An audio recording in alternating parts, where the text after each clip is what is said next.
Olá, o meu nome é Gonçalo e bem-vindos ao Paleotomista. O que é o Paleotomista? É uma tentativa de compreender aquilo que São Tomás de Aquino diz. Não o que eu gostaria que ele dissesse a outra pessoa qualquer, mas o que ele, de facto, diz.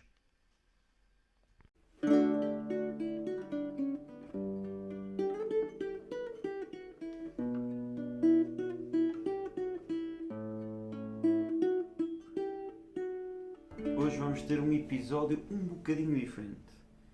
Em vez de pegar diretamente num texto de São Tomás de Aquino, ou num texto sobre São Tomás de Aquino, o que vamos fazer é pegar num livro, ou filme, é mais um género cinematográfico quase, um género literário, dentro da ficção científica que tem a ver com a inteligência artificial. Portanto, todos nós, ou quase todos, claro, já vimos um filme como Matrix, já vimos O Exterminador Implacável, já vimos o iRobot, é ligeiramente diferente, mas todos nós já vimos algum deste género de filmes em que basicamente os homens confiaram nas máquinas, quiseram construir máquinas melhores e melhores e, e um dia, quando chegaram à inteligência artificial, a máquina adquiriu uma consciência própria e, claro, não é propriamente, talvez, omnisciente, mas é ridiculamente mais inteligente do que o ser humano e, portanto, num segundo decide que aquilo que tem que fazer é exterminar o homem. Exterminar a humanidade. Nós vemos isto em vários tipos de filmes e então eu, desde o momento em que eu vi isto pela primeira vez, achei um bocado estranho. Não estudava filosofia, não era tomista, mas achava um bocadinho estranho. E quando comecei a estudar São Tomás de Aquino, a minha estranheza ganhou sentido. Ou seja, aquilo, nestes filmes é retratada uma visão, vamos dizer, equivocada do que é a razão humana. Okay? É basicamente isto. Então o que eu quero fazer neste episódio é basicamente falar o que é que tratam nestes filmes, qual é o conflito fundamental, depois como é que funciona a inteligência, de facto, e depois chegarmos a falar de omnisciência de Deus. Okay? Portanto, vamos ver se dá. Espero que o episódio não seja demasiado longo, portanto vamos ver os temas em... Não vamos estar a abrir a suma e a ler, okay? E portanto, a partir de hoje, vamos tratar estes temas todos com alguma superficialidade. Também não estamos numa aula de universidade, estamos num podcast, portanto acho que é apropriado. Então, este é o plano de fundo, ok? Portanto, temos um filme como o Matrix, cujo plano de fundo da história é um dia as máquinas ficaram inteligentes e viraram-se contra o ser humano. A mesma coisa do Exterminador Implacável. Enfim. O que é que está aqui pressuposto? Okay? Isto é uma coisa que começou a ser teoricamente proposto conscientemente na Idade Média. Claro que já tinha raízes antes, mas começou a ser teoricamente proposto na Idade Média e que a partir do Iluminismo, a partir da Idade Moderna, é basicamente a visão standard. Okay? Portanto, provavelmente o ouvinte ou é alguém treinado em filosofia e, portanto, já está imune a essas coisas, ou pensa desta maneira. Okay? Como é que nós pensamos? Nós vemos isto até nas nossas teorias políticas. Okay? Quem estuda política, quem tem interesse, provavelmente já ouviu falar da teoria do contrato social, que é uma consequência desta visão. Então, como é que isto funciona, basicamente? Eu sou um indivíduo. O que é um indivíduo? Uma pessoa, é um indivíduo com liberdade, okay? Tenho liberdade, e eu quero coisas. Por exemplo, eu quero ter uma família, okay? eu quero ter um emprego, eu quero ter comida, portanto vou ter um emprego, eu quero isto e aquilo. basicamente, eu tenho vontades, ok? Tenho desejos que são mais ou menos aleatórios, melhores ou piores, não interessa, ok? Portanto, nós vivemos numa sociedade livre, eu tenho os meus interesses, quem me está a ouvir tem os seus interesses, a dona Quitéria tem os seus interesses, todos temos os nossos interesses. E, portanto, o que nós fazemos é viver numa sociedade em que cada um siga os seus interesses, desde que não chateie o outro. Okay? Aquela tal história de que a minha liberdade acaba onde começa a liberdade do outro, que é uma treta. Pronto. Uma treta porque acaba muito antes. Mas, liberdade não tem nada a ver com isso. Mas é assim que nós vemos, ok? Portanto, eu tenho os meus interesses e agora, para que é que serve a minha inteligência? A minha inteligência serve como um meio de eu perseguir os meus interesses. Portanto, eu quero ter uma família, para ter uma família eu preciso de sustentar, portanto preciso de um emprego, portanto vou trabalhar. Ou eu preciso de dinheiro, estão aqui a oferecer-me um trabalho para traficar droga, vai dar muito mais dinheiro e vou conseguir estar mais tempo em casa com a minha família e eu vou traficar droga. Ok? Portanto, basicamente, eu tenho interesses, os interesses são dados, ok? São dados pela minha vontade, não precisam de uma razão de ser. E agora eu uso a minha inteligência como uma ferramenta que me permite analisar a situação e perceber qual é o melhor meio para atingir estes fins. E é isto. Okay? Portanto, o que é que nós temos aqui que tal coisa começou a ser teorizada na Idade Média? É a ideia de que a minha vontade precede, é anterior ao meu intelecto. Okay? Portanto, primeiro eu tenho desejos, tenho interesses e agora o meu intelecto opera com base nesses interesses e procura os melhores meios para os atingir. Okay? Espero que esteja claro. Como é que era a visão standard antes disto? Era precisamente o contrário. O intelecto é que precede a vontade. Em filosofia nós chamamos voluntarismo à ideia de que a vontade é que precede o intelecto. Okay? Voluntarismo. Claro que na linguagem corrente voluntarismo quer dizer algo um bocado diferente, mas em filosofia, quando nós falamos de voluntarismo, a ideia é de que a vontade precede o intelecto. Okay? Portanto, eu tenho os meus interesses, são dados pela minha vontade, o intelecto não tem que fazer juízo nenhum sobre eles, tem que perceber qual é a melhor maneira de os efetivar, de os alcançar. Antes disto, como é que um tomista vê as coisas?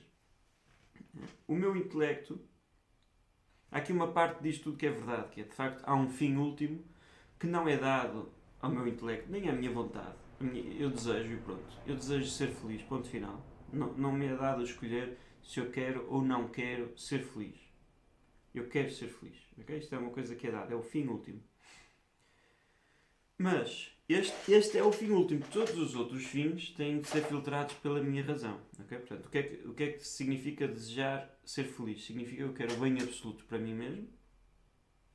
E agora o que é que se passa? Eu olho o mundo à minha volta, okay? Das coisas que, claro, pelos sentidos eu recebo do mundo, mas que depois o meu intelecto vai processar, o meu intelecto vai me dizer isto é bom, isto não é bom. Isto é digno de ser desejado e isto não é digno de ser desejado. E a minha vontade vai responder. O meu intelecto vai dizer isto é bom e a minha vontade vai responder. Claro que eu já posso ter uma vontade deficiente, digamos assim, uma vontade corrompida, e não ter força de vontade para desejar aquilo que eu sei que é bom. Portanto, se calhar eu sei que ir à missa ao domingo, faltar à missa ao domingo é pecado mortal, portanto é muito importante ir à missa ao domingo, mas a minha vontade, força de vontade, não se realizou. Se calhar eu sei que a castidade é uma coisa importantíssima, mas a minha força de vontade ainda não é forte o suficiente, ou já não é forte o suficiente para resistir às tentações. Ou outra coisa qualquer, eu sei que aquele livro é mesmo bom e eu devia estar a ler, o que era melhor para mim era eu neste momento estar a lê-lo e comecei a ver vídeos de gatinhos na internet. Ok? O meu intelecto diz isto é bom E a vontade, se estiver saudável, vai desejar. Claro que a vontade, mais uma vez, pode não estar saudável. E portanto, esta coisa de eu tenho interesses e eles são dados, ponto final, e agora eu tenho que arranjar os melhores meios para atingir esses fins, é uma treta. Eu quero ser feliz, esse sim é o fim acerca do qual eu não posso deliberar se eu quero ou não quero, eu desejo, ponto final. Todos os outros meios, que nós consideraríamos no paradigma atual que são os nossos interesses, ter esta carreira, ter aquele carro, ter esta família, todas essas coisas já não são vistas como interesses que eu tenho ou não tenho, mas como potenciais meios para atingir aquele fim. E vão ser desejados ou não, consoante nós desejamos esse fim ou não. Okay? Portanto, isto é o mundo ideal em que o ser humano não caiu na queda de Adão e Eva e, portanto, as paixões estão completamente dominadas pela razão e nós não nos deixamos seguir pelas paixões. Claro, nós sabemos que muitas vezes nos deixamos seguir pelas paixões e eu sei claramente que o que eu devo fazer é estudar para o exame de anatomia, mas é muito mais fixe ver uma série qualquer e, portanto, eu vou ver aquela série eu sei que não devia comer mais uma fatia de bolo e como mais uma fatia de bolo porque as minhas paixões tomam o controle de mim. Okay? E isto acontece porque o ser humano caiu em Adão e Eva e, portanto, as nossas paixões já não obedecem perfeitamente à nossa razão, o nosso corpo já não obedece tão perfeitamente à nossa alma. Pronto. Mas em teoria é assim que funciona. Okay? E na teoria e na prática, sendo que para além de intelecto e vontade, temos que acrescentar aqui a questão das paixões.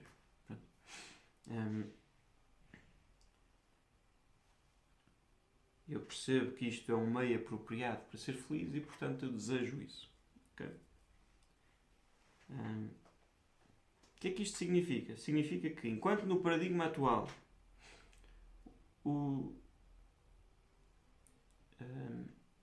os meus desejos, os meus interesses não são bons nem maus, ok?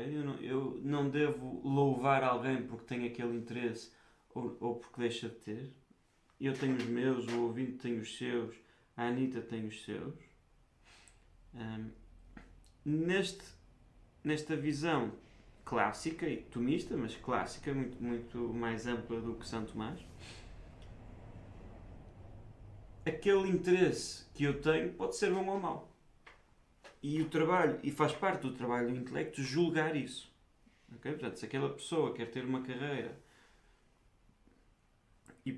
e para isso espezinha outras pessoas, no paradigma atual, ele tem um interesse dele, está a seguir o interesse dele.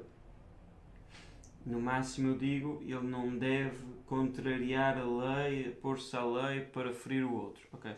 Mas no paradigma clássico, o fim em si pode não ser bom. Okay? E muito menos os meios adequados, proporcionados àquele fim. Isto é a moldura geral que eu queria passar. Agora, o que é que isto tem a ver com o Matrix e com o Exterminador Implacável e estas coisas todas de que a inteligência artificial vai acabar com o mundo? Eu nem estou a falar do ChatGPT porque o ChatGPT é mais estupidez artificial do que inteligência artificial. Mas, e claro, eu não estou nem por um segundo a dizer que sim, um dia destes o homem vai conseguir fazer algo que seja verdadeiramente inteligente. Okay? Isso é impossível. Mas estamos a supor, por absurdo, que isso aconteceu e temos um ser que não é omnisciente, porque ele não sabe tudo, não tem uma visão intuitiva de todas as coisas, pode deduzir coisas que seguem necessariamente de outras, pode calcular probabilidades e pode obter nova informação e analisar dados. Okay?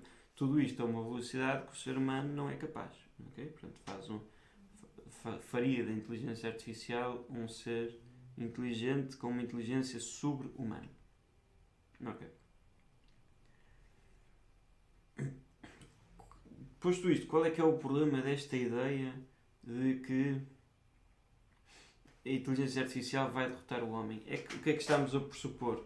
Que a inteligência artificial tem os seus interesses, sejam eles quais forem. Eu nem sei bem no Matrix o que era, e nem é bem dado, é mais ou menos aleatório, é mais ou menos pressuposto de que a inteligência artificial, porque é um indivíduo diferente da raça humana, vai ter interesses diferentes da raça humana e, portanto, vamos andar à agulha até alguém ganhar, ok? Tal como eu tenho interesses diferentes do Ronaldo, ok? Isto é mais ou menos pressuposto. A inteligência artificial tem interesses diferentes do homem, o homem tem interesses diferentes da inteligência artificial e, portanto, vai começar. Já não sei se é no Matrix, se é no Exterminador Implacável, que até se diz: nós não sabemos quem é que lançou a primeira bomba. Portanto, então, qual é que é a minha revolta com isto desde o momento em que eu ouvi estas coisas? É a ideia de que um ser sumamente inteligente é mau. Porque destruir uma raça inteira é ser mau. Ok, portanto, a ideia de que eu ser sumamente inteligente me vai levar a exterminar raças inteiras é algo que desde sempre me causou alguma confusão. O que eu diria, ok, portanto, eu acho que exterminar raças inteiras é uma coisa má, que não se deve fazer, e acho que isso é uma coisa que nós podemos perceber racionalmente, ok? Eu não acho que... Eu acredito na proposição exterminar a humanidade é mau, e não acho que acredite nisto de uma maneira aleatória ou irracional. Eu acho que é bastante racional acreditar nisto. Portanto, dizem, temos aqui a inteligência artificial. É inteligente como o homem, muito mais poderoso. E o que ela decidiu fazer é exterminar a raça humana. Ok? O que é que nós temos aqui? Temos uma visão de inteligência que é puramente baseada em: eu tenho os meus interesses, os seres humanos estão entre mim e os meus interesses, eu vou exterminar os seres humanos. Acabou. Não há nenhuma consideração moral aqui por trás. Não é? Portanto, o que é que o Hollywood, eu nem sei se estes filmes são feitos em Hollywood ou não interessa, não é uma expressão genérica. Mas o que é que esta cultura cinematográfica nos está a dizer no fundo? É que a moralidade, e nós estamos a comer isto sem ver, ou sem querer ver, estamos a dizer que a moralidade não é uma questão de racionalidade, ok? Isto é relativismo puro. As máquinas têm interesses, são opostas ao homem, elas são mais inteligentes, são mais fortes, conseguiram impor. Isto, bem, eu já disse que isto vem da Idade Média. O Nietzsche foi muito importante na teorização disto. Portanto, ele chamava isto a vontade de poder. Não há uma verdade objetiva, o que existem são indivíduos que têm vontades, e as vontades, uns têm mais poder que outros, ele chama isso a vontade de poder, e portanto temos choques de vontades até alguém ganhar, okay? Até alguém conseguir impor a sua vontade. E nós vemos de facto isto na política, em que em vez de debates racionais, os debates racionais em dois momentos passam para insultos e para forças de vontade, e quem é que tem a maioria para votar e acabou. Mas quem fala à macro escala de um país também fala à escala mais pequena de uma escola, de um seminário, de uma turma, de uma família, do que for. Okay? Temos uma imposição de vontade. O pai também pode impor a sua vontade ao filho e acabou, em vez de explicar racionalmente. Okay? Claro que uma criança de 2 anos não dá para explicar muita coisa racionalmente, mas ao adolescente de 15 já dá. Okay, portanto, eu espero estar a fazer algum sentido. É este o pressuposto que está nos filmes. Enquanto, se nós pensarmos um bocadinho no assunto, claramente percebemos que a inteligência tem de proceder à vontade, okay? Porque eu desejo uma coisa porque a acho boa, e se eu a acho boa, isso já é um processo do intelecto. E portanto, é um processo do intelecto, eu posso estar certo ou errado. Aquela coisa que eu achava boa pode ser errada, e aquela coisa que eu achava errada pode ser boa. E portanto, se a inteligência artificial fosse de facto sobre-humana e seguisse os critérios lógicos, claro que isto é tema para outro episódio, como é que nós, pela lógica, pela razão, chegamos ao conhecimento de verdades morais, okay? Nós temos esta ideia do cientificismo, só aquilo que nós comprovamos cientificamente é que é verdade. Pronto, isso, claro, é uma contradição, porque a frase só aquilo que nós comprovamos cientificamente é que é verdade não foi comprovada cientificamente, nem pode ser. Portanto, nós temos verdades científicas, claro, mas temos verdades morais, que não são violar crianças de 2 anos é errado. Pronto, toda a gente com bom senso acredita nisto, isto é uma coisa perfeitamente racional de se acreditar e não é cientificamente comprovável. As verdades matemáticas são pressupostas pela ciência e também não são cientificamente comprováveis. Verdades metafísicas, como eu existo, existem outras mentes para além de mim, é uma verdade metafísica que é perfeitamente racional e que não é cientificamente comprovável. Verdades estéticas sobre a beleza são racionais e não são cientificamente comprováveis. E verdades morais, éticas, são perfeitamente racionais, não são cientificamente comprováveis, etc, etc, etc. Nem entramos aqui no domínio da religião. Claro que algumas proposições religiosas não são cientificamente comprováveis e são perfeitamente racionais. Mas isto, lá está, é tema para todo um outro podcast, ou um outro episódio. Mas o ponto aqui é que se a inteligência artificial que está no filme do Exterminador Implacável fosse de facto inteligente, seria capaz de perceber que exterminar a raça humana é uma coisa errada. Okay? Pronto. E eu acho que já expliquei suficientemente este ponto. Se há alguma dúvida aqui, se eu não fui claro, se quem me está a ouvir discorda, se gostava que explorasse mais algum tema, usem a caixa de comentários, mandem mensagem, vejam na página do Instagram, mandem mensagem por lá, o que quiserem. A última comparação que eu quero fazer é comparar a inteligência artificial e a omnisciência divina. Portanto, o que é que eu tenho na inteligência artificial? Tenho um computador que, por analogia, nós comparamos a um cérebro. Esse computador recebe informação através dos vários periféricos, seja, por exemplo, tem uma memória, recebe informação dessa memória, está ligado a microfones, recebe informação, está ligado a câmaras, recebe informação. Talvez, eu não faço ideia, não faço ideia. No Exterminador Implacável isso acontece. Tem os androides também talvez tenham tato e portanto também consegue receber mais informação. Tem uma série de sensores infravermelhos, blá blá blá, consegue receber mais informação. Pronto, tem uma série de periféricos de entrada que permitem receber informação. E depois tem um processador central que processa essa informação e interpreta essa informação sendo inteligente. Okay? Que é uma coisa que os computadores neste momento não são. Neste momento os computadores têm uma série de instruções para seguir. Se a informação que entra é esta, faz isto. Se não, faz aquilo. Okay? Portanto, é isto que nós temos. Não temos nem vamos ter. Mas supondo, por absurdo, que nós teríamos isto. Okay? Que aquele processador é de facto inteligente. E portanto que é capaz de entender universais, é capaz de entender o que é o amor, o que é a beleza, não só reconhecer por um padrão qualquer probabilístico que aquela pessoa está apaixonada e que aquela rapariga que a maioria dos rapazes vão achar aquela rapariga bonita. Não é isso, é de perceber, de saborear. A palavra sabedoria vem de saborear, de sabor. De saborear o que é beleza. Okay? Pronto, isto é que é uma coisa, um ser inteligente, racional.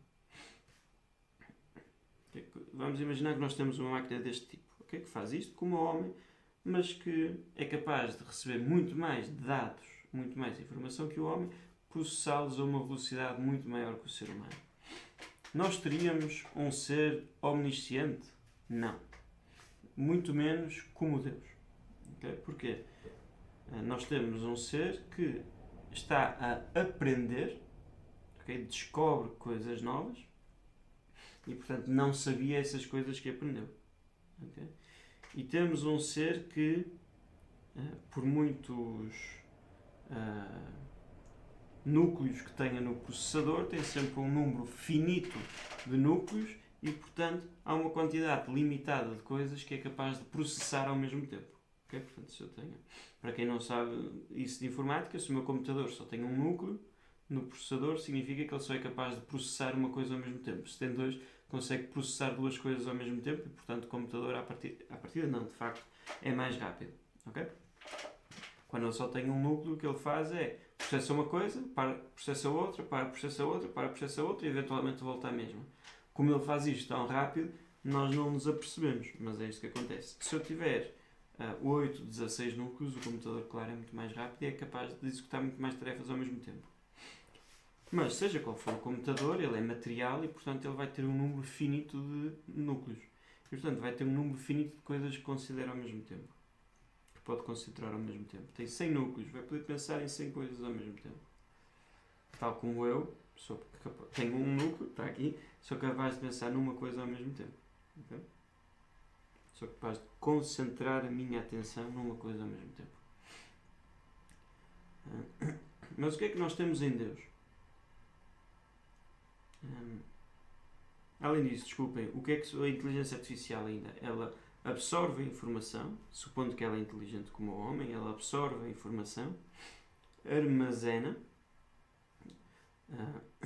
dos vários inputs, percebe uma coisa única, não é? Ouve a minha voz pelo microfone, vê o meu rosto pela câmara, sente a minha temperatura por um sensor qualquer e unifica isso como fazendo parte do Gonçalo.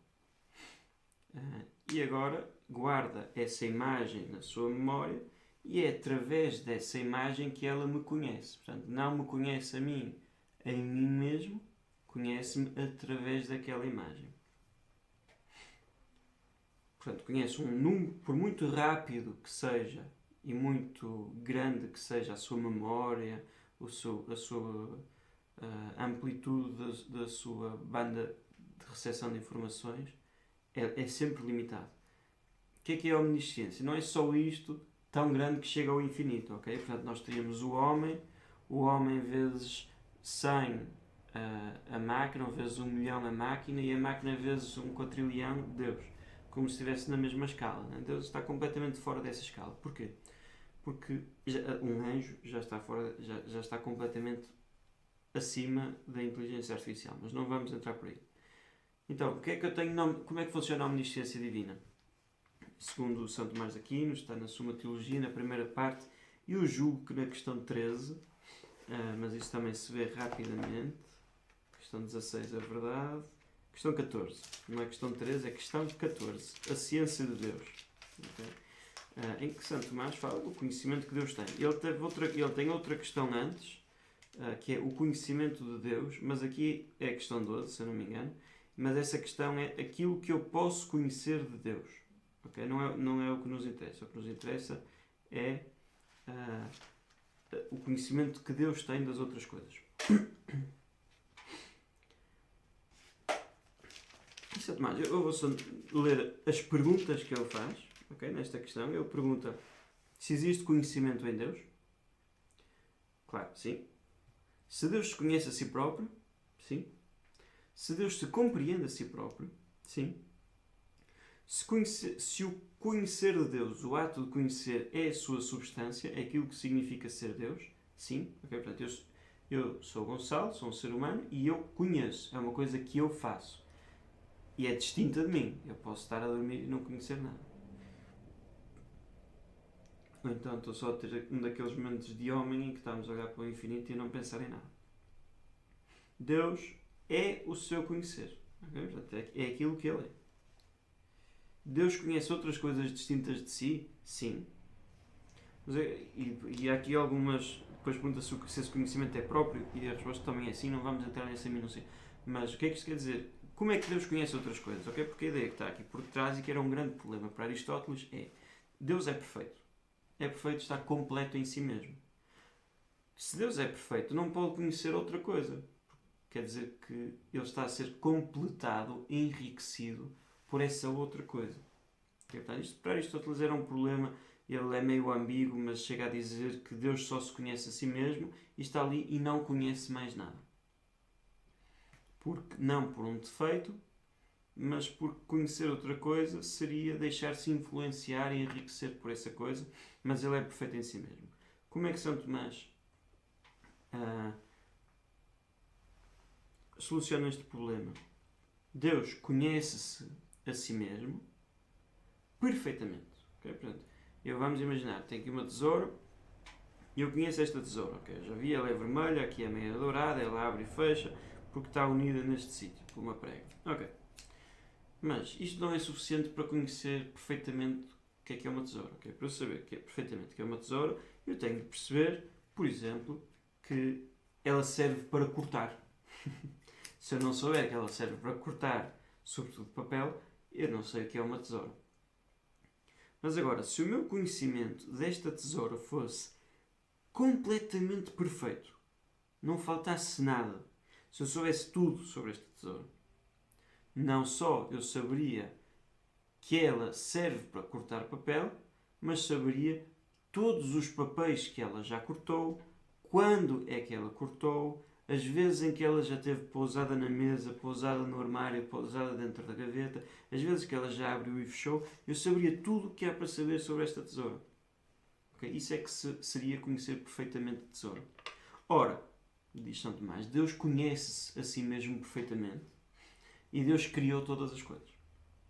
Todas as coisas vêm de Deus, recebem o seu ser de Deus. E, portanto, Deus, conhecendo-se a si mesmo perfeitamente, conhece todas as outras coisas. Ok. Vamos complicar. Mas Deus é absolutamente simples, portanto, é imutável. Deus não muda. Portanto, Deus está fora do tempo. Não tem antes e depois em Deus. Portanto, enquanto eu agora estou a pensar na Suma Teologia, agora estou a pensar no telemóvel, agora estou a pensar no meu texto, e agora estou a pensar na minha tesoura, e agora estou a pensar que depois de gravar este episódio tenho de tomar banho. Ok? Eu penso coisas umas a seguir às outras, e também não só temporalmente, mas até logicamente. Eu penso que todos os homens são mortais e que o Sócrates é homem e, portanto, que o Sócrates é mortal. E penso nestas coisas com sucessão. Isto não existe em Deus. Deus, contemplando-se a si mesmo, à sua própria perfeição e compreendendo-se absolutamente, conhece num único olhar todas as coisas. Todas as coisas que são, todas as coisas que não são, mas podiam ser, etc. Todas as coisas que... Pronto, todas as coisas. Resumindo. Ok? Pronto, e conhece tudo isto, nós dizemos em filosofia, em ato. Quer dizer que ele conhece, tal como eu neste momento estou a olhar para a câmara, em ato, e estou sentado em ato, e ele conhece todas as coisas em ato. Nós somos incapazes, completamente incapazes de fazer isto. Somos capazes de perceber as palavras, mas mesmo a nossa imaginação bate numa barreira quando tenta perceber, o que, claro, é normal. Mas uma comparação que eu acho que ajuda é se o ouvinte imaginar que isto é um gráfico, ok? Um gráfico cartesiano, e portanto eu não sei de que lado é que vai estar o vértice do Y e do X, porque isto às vezes é simétrico, às vezes não é, mas vamos imaginar que é aqui. Pronto. O que é que se passa? Isto é a reta Y igual a X, ok? Então, aqui temos a reta y igual a x, porque eu sei a fórmula, eu sei y igual a x, eu só sei uma coisa. Okay? Portanto, eu só estou a pensar numa coisa, y igual a x. Porque eu sei que y é igual a x, virtualmente, ou seja, em virtude de eu saber isto, eu sei o valor de a posição de todos os pontos daquela reta infinita.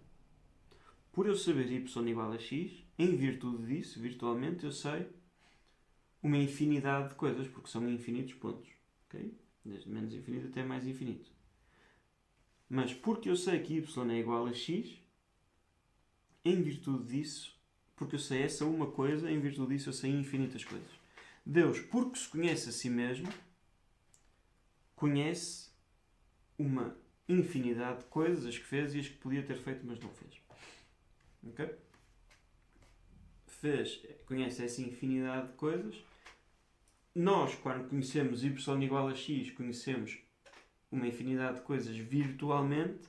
Deus não conhece virtualmente, conhece em ato. Okay? Portanto, Portanto, ele não aprende, okay? Coisas que ele, estou a comparar com a inteligência artificial. Deus não aprende, não é que ele não sabia que eu vou bater palmas e descobriu. Deus não aprende. Deus não discorre, que é o que nós chamamos a este antes e depois dentro do conhecimento.